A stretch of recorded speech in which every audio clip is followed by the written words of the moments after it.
लाभ मिळावा यासाठी आपण चांगलंच मंदिर बांधूया.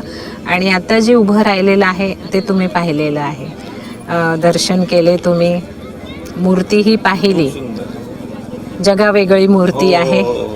असे द्वारकाधीश मला वाटते तुम्ही कुठे पाहिले नसतील. श्रीकृष्णाचंच म्हणजे श्रीकृष्ण जेव्हा मथुरा सोडून द्वारकेला आले तेव्हा द्वारकाधीश म्हणून ओळखले गेले. या म्हणजे माझ्या एक स्वप्नाची पूर्तता ईश्वराच्या कृपेने झाली. माझ्या पतींनी, माझ्या मुलांनी, सगळ्यांनी साथ दिली मला. खूप सुंदर आहे. आणि त्यानिमित्तानं अनेक लोक येत आहेत आता, आणि महाराष्ट्रभरातून लोक येत आहेत, महाराष्ट्राच्या बाहेरूनही इथे पर्यटक येत आहेत.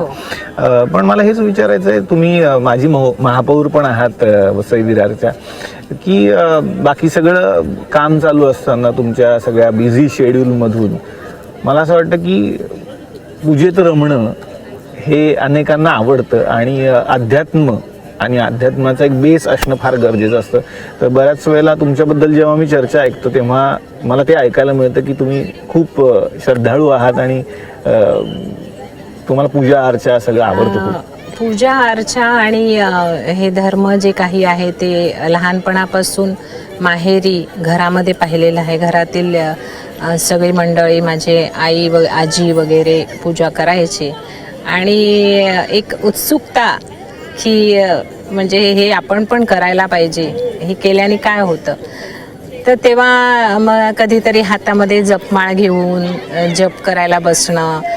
भगवद्गीता, माझी आई भगवद्गीता वाचायची रोज, तर ते वाचायला घेतली.